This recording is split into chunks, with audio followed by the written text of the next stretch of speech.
Welcome back to the Deep Dive. It is Tuesday, February 10th, 2026. Hello again. And today we are walking into a room that, well, most people try to avoid, or maybe more accurately, a room a lot of people walk into without realizing the floor is, completely covered in ice. A very gilded room, very cold. Exactly.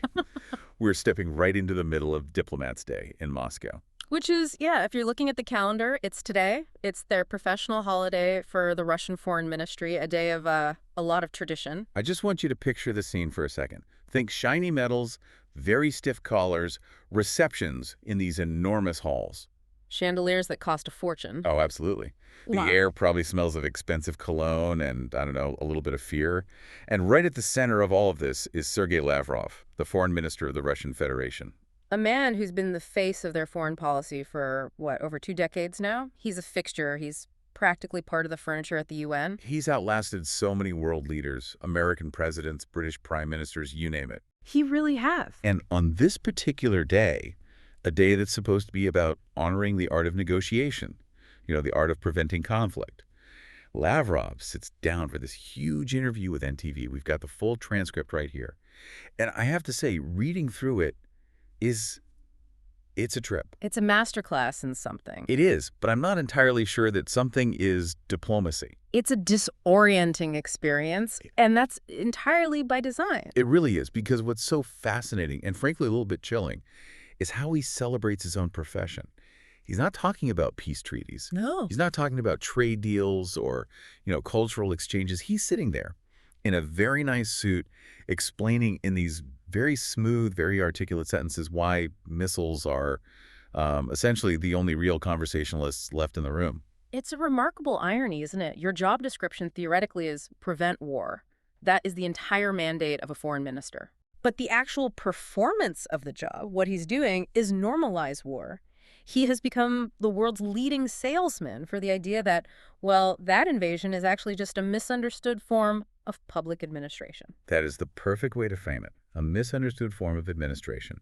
And that brings us to our mission for today's deep dive. Yeah. Look, we know you, the listener.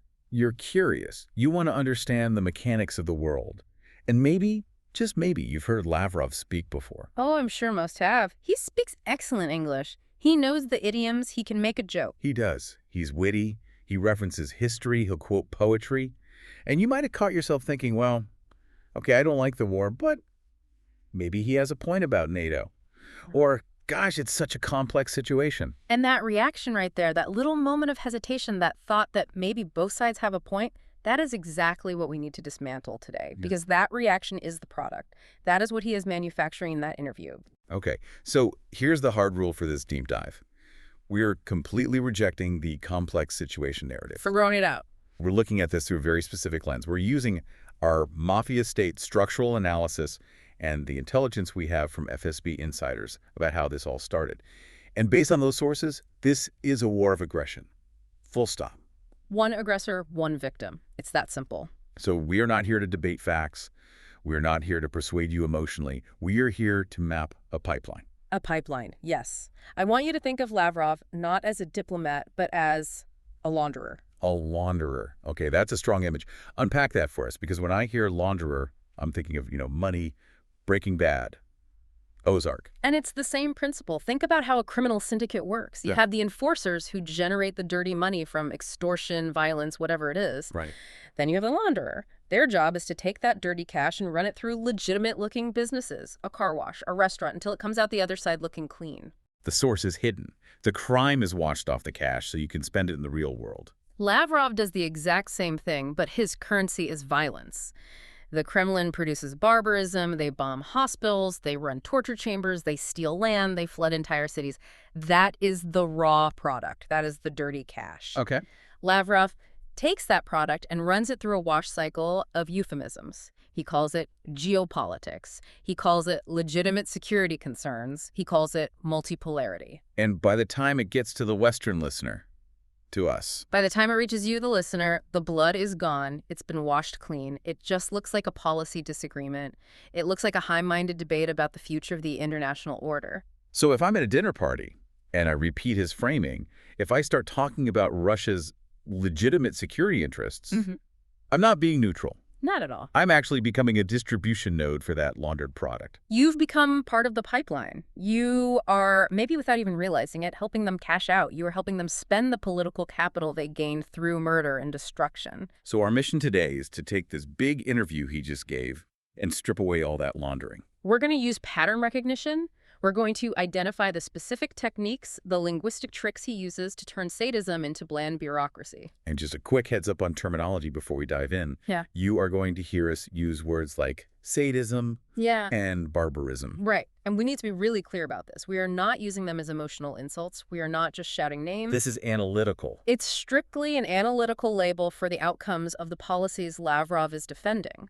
When a policy results in the calculated destruction of civilian infrastructure with the goal of freezing a population to death over winter, barbarism is the correct technical term. It is the accurate classification of the act. Okay. I think we're ready. Let's get into the machine. Part 1. Lavrov starts this interview with a very big, very philosophical sweep. He talks about multipolarity. It's his favorite buzzword. It's the opener for every speech, the global concert. He says, and I'm looking at the transcript right here, that the West is dying. He says 500 years of Western colonial dominance are over. And he praises the Global South, BRICS, the Shanghai Cooperation Organization. He calls all of this an objective process of history. Like it's physics, inevitable. Right. He sounds like a history professor giving a lecture on post-colonial theory. It's very high-minded. And that's the whole point. He wants to sound academic. He wants to sound like he's above the fray. He even talks about the U.S. administration. He's referencing the Trump and Vance administration here. And he seems almost excited about an America First approach. Why start there? Why this big, high-level history lecture? This is the first technique we've identified. We call it the fog machine. The fog machine. Okay, let's break that down. Let's do the structure. All right, let's map it out. The technique is multipolarity as a fog machine. Okay. The purpose is to dilute the specific crime of invasion into a vague philosophical debate about world order. Makes sense. The effect is that it makes you, the listener, feel intellectual rather than horrified.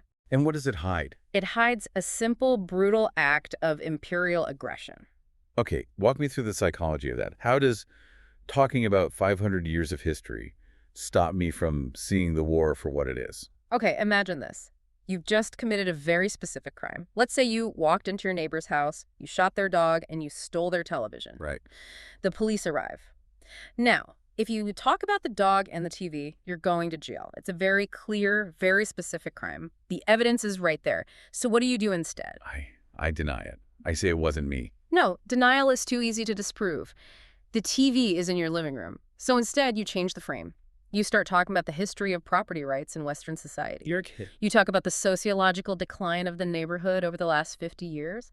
You talk about the philosophy of ownership in a postmodern 21st century context. You look the officer dead in the eye and you say, "Officer, to truly understand why that television is in my hands, we must first understand the complete collapse of the social contract." I see. You're not denying the crime. You're just burying it under a mountain of intellectual nonsense.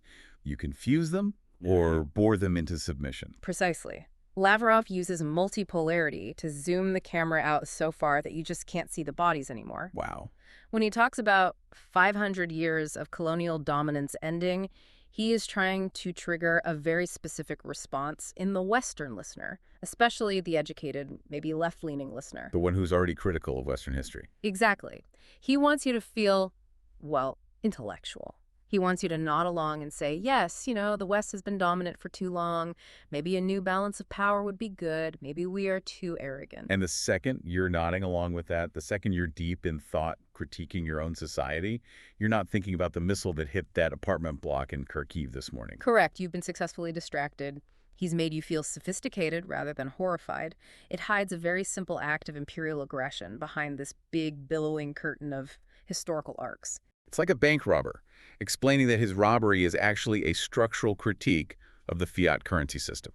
That's a perfect analogy. It sounds very smart, but he's still got the money in the bag. And the gun in his hand. And the gun in his hand. But let's connect this to the mafia state analysis from our source stack. Yeah. Because in the interview, he seems so excited about America First. Why does he speak so positively about the U.S. potentially retreating from Europe to focus on China? That feels counterintuitive.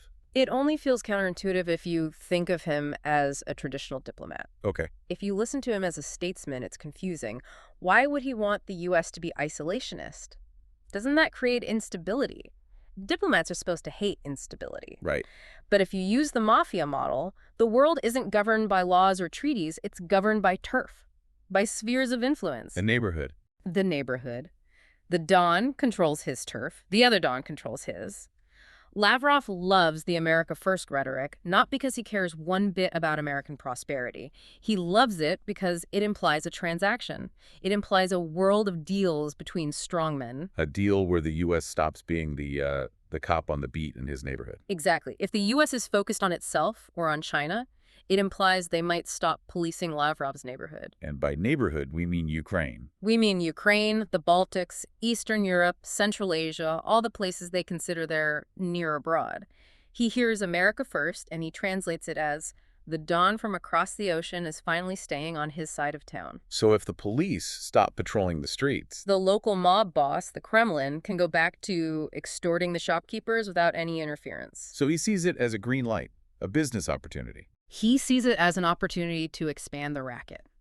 He is not looking for a fair multipolar world order. He's looking for a world where the strong do what they want and the weak suffer what they must. That is his operational definition of multipolarity. It's not about the equality of nations.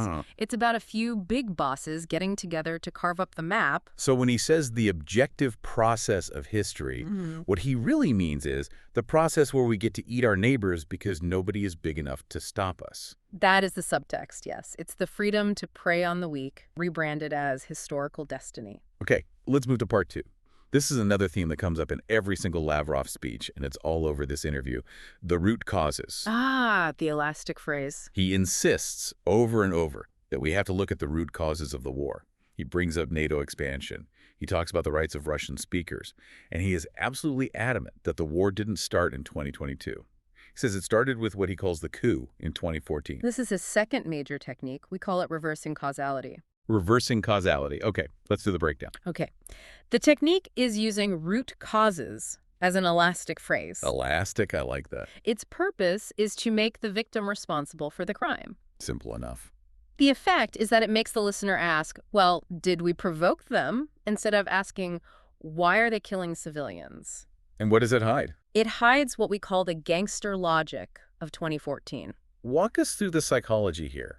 Why is the root causes argument so effective? It seems to work on a lot of people. Because it appeals to our very basic desire for rationality. We want to believe that huge, terrible events like wars happen for a logical reason. Nobody wants to believe it's just senseless. Exactly. So by constantly demanding that we look at the root causes, he forces the listener into a defensive, almost self-flagellating posture. You immediately start asking, well, did we provoke them? Did NATO push too far? Was the Maidan revolution in Ukraine really a coup? And the moment you ask those questions, You have accepted his fundamental premise that Russia is merely reacting, not acting. You've already put the blame on the victim or on yourself. it's the classic abuser's line. Look what you made me do. It's exactly that. It completely erases their agency. It treats the Russian state like a force of nature, like a hurricane or an earthquake that just had to invade because of the atmospheric pressure created by NATO. But we have to look at the mandatory historical reality here.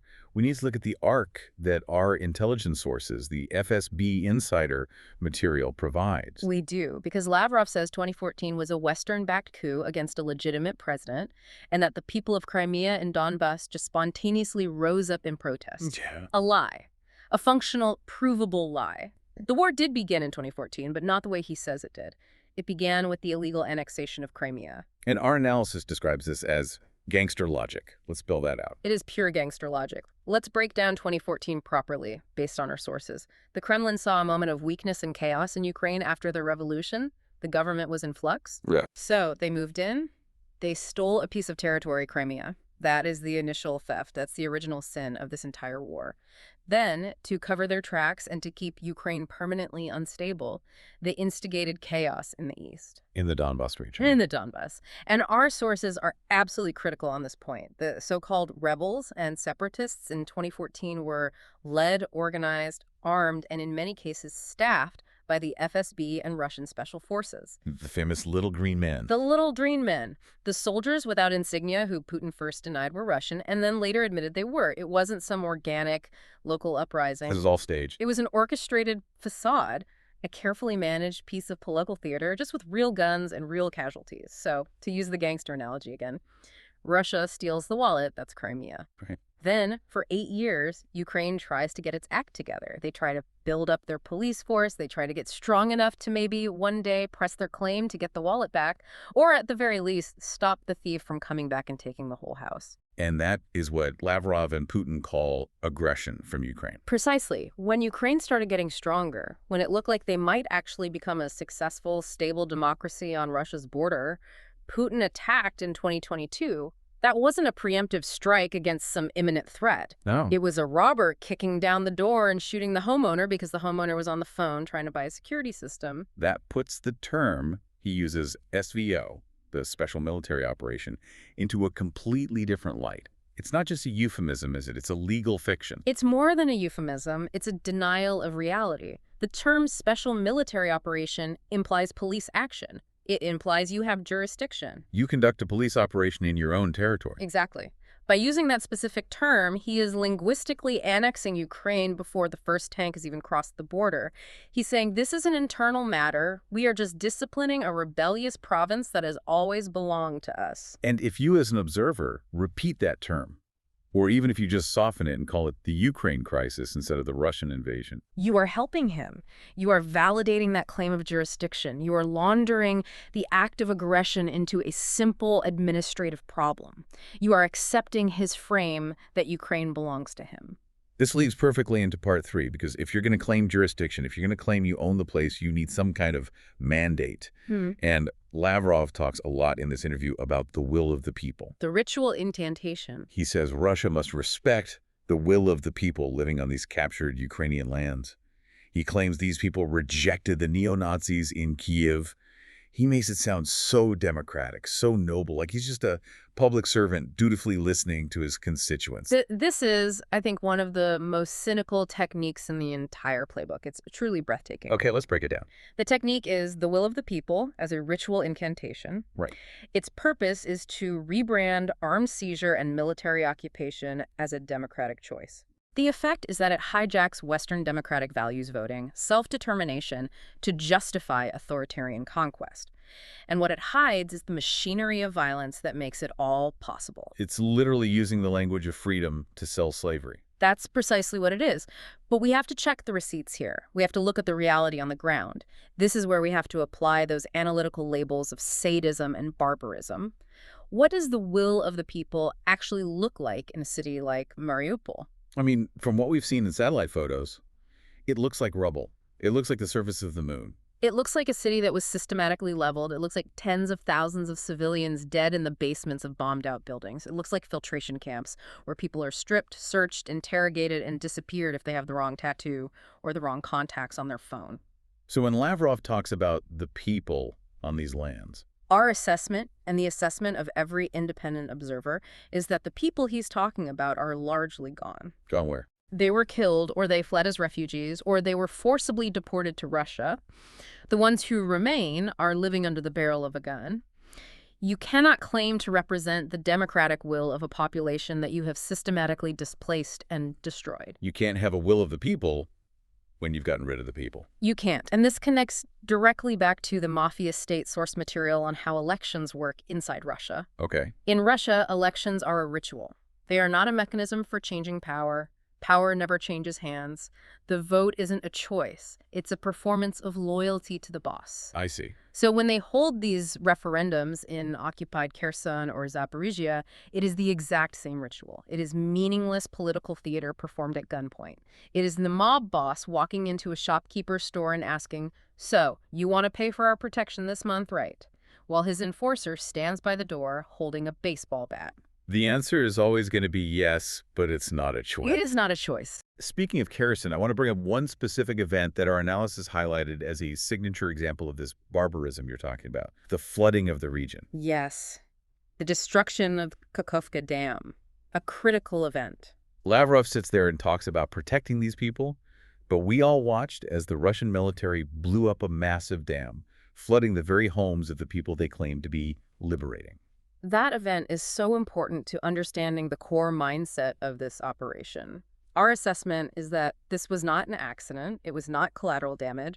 It was the deliberate use of an environmental weapon. It was calculated cruelty. Absolutely. The intent, as we see it, was to punish the population, to make the land uninhabitable, to create a humanitarian and ecological catastrophe that would also serve a military purpose by freezing the front line. What's the logic there? It is sadism as a strategic doctrine. It is the logic of, if I can't have this land, then no one can. It is the logic of total destruction.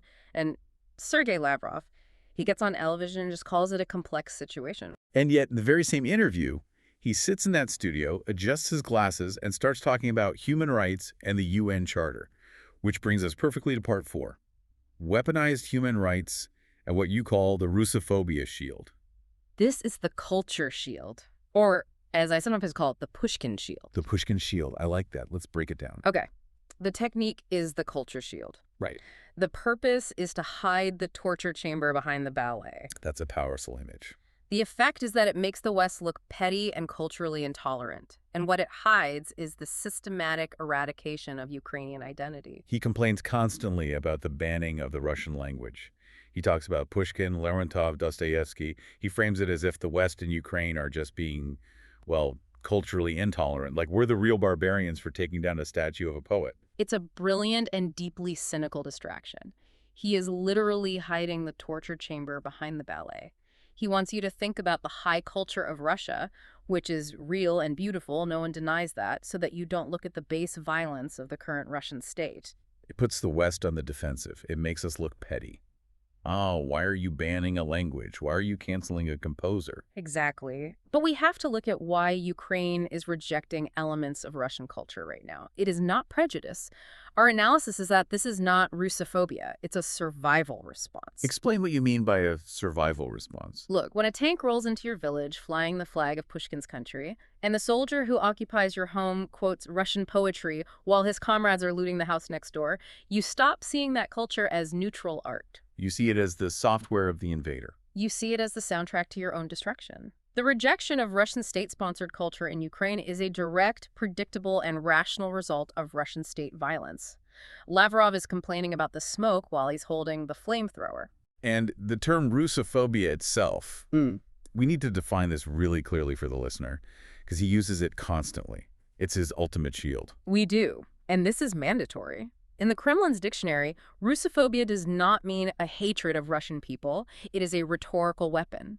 Its function is to terminate accountability. How does that work? Give me an example. It's simple. If I point to a satellite image of a bombed-out school and I say, your army committed a war crime, and you reply, you are only saying that because you are a Russophobe, what have you just done? You've deflected. You've changed the subject from the school to my personal bias. Precisely. You haven't answered the question about why the school was bombed. You've made the entire conversation about my alleged prejudice. It is a get-out-of-jail-free card for any accusation. It's gaslighting on a geopolitical scale.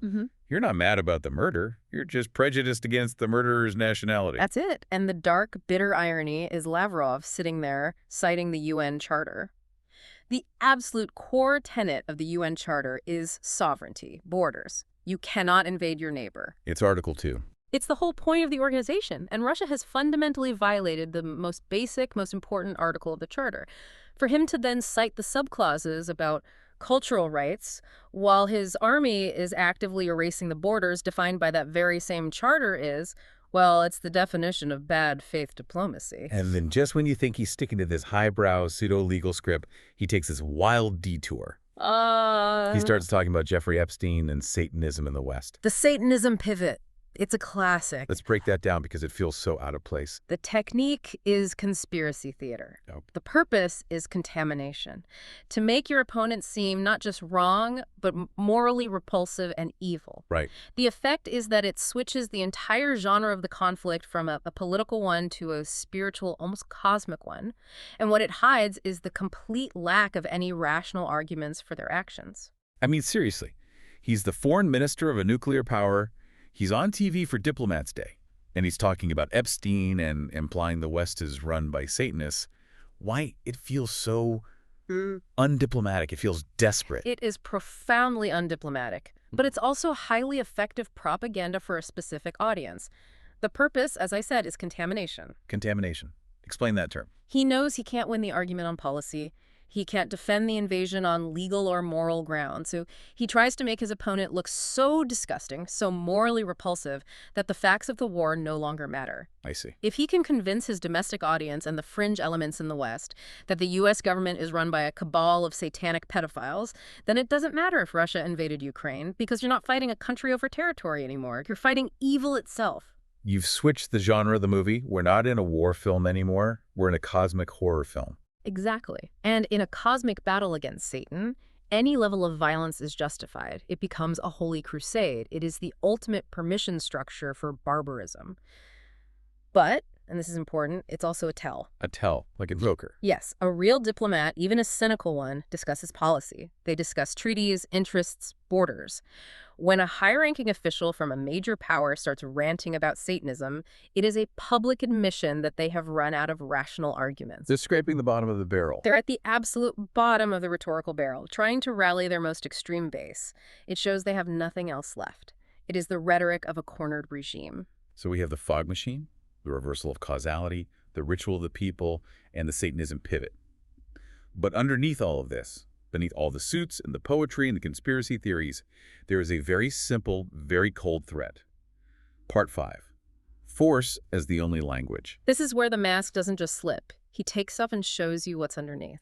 He's asked about the New START Treaty, the last major nuclear arms reduction treaty between the U.S. and Russia. He says it's dead, it's suspended because the U.S. is hostile.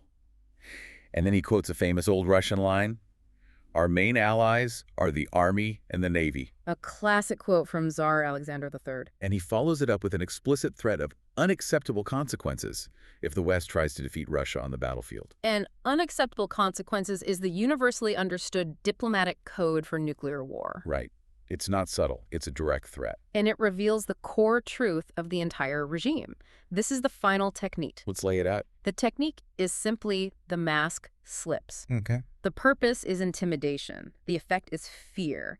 And what it reveals is that diplomacy is merely decoration for them. Force is the primary and only truly respected language. Our Mafia state source material was extremely clear on this point. The only currency that matters is power. Violence is the only language they actually speak fluently. Everything else, the press releases, the interviews, the treaties, the seat at the UN, is just translation.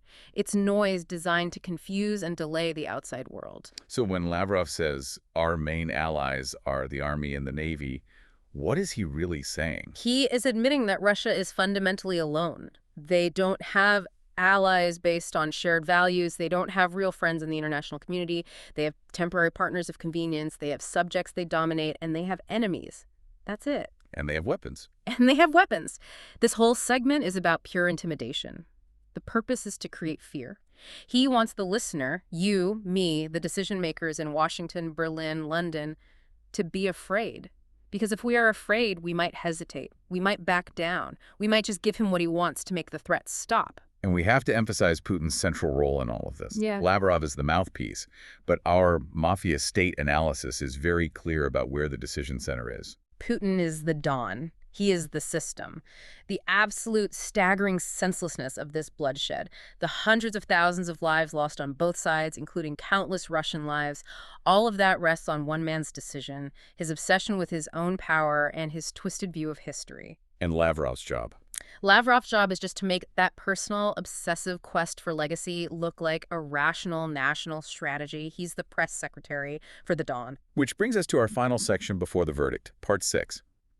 We've titled this, Why This Is Not Diplomacy.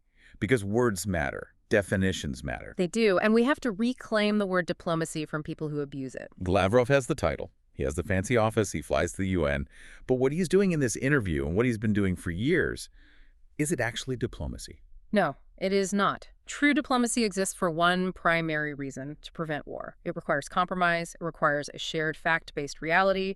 It requires, at a bare minimum, acknowledging that the other side has a right to exist. And Lavrov's version, what is that? Lavrov's diplomacy is an exercise in normalizing war.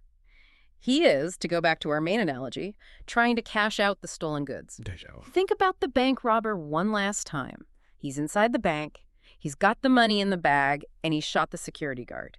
Now he gets on the phone with the police and says, let's negotiate. Right. But he isn't negotiating his surrender. He's negotiating the terms under which he gets to keep the money and walk away a free man. He calls that a peace deal.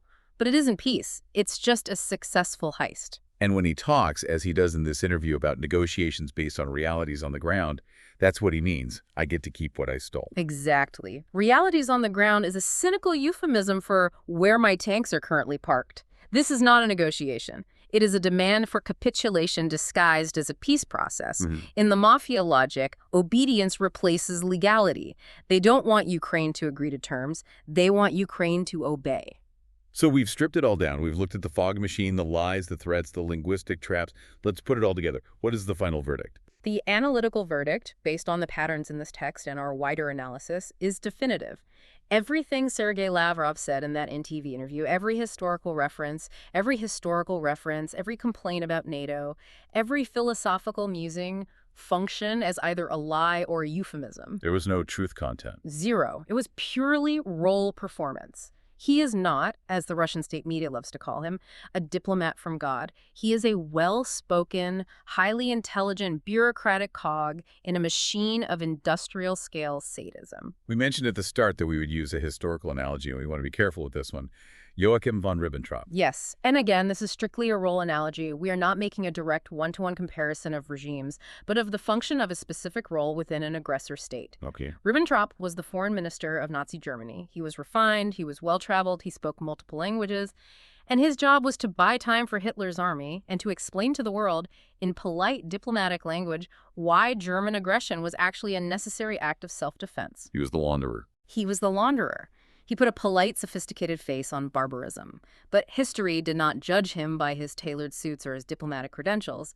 It judged him by the content of the policy he served. And that's where these roles ultimately end. Not in applause or a comfortable retirement. No. They end in legal classification. They end in court records. They end in the stark realization that I was just following orders or I was just doing my job is not a defense when your job is to be an accomplice to mass slaughter. So let's bring this home for our listener.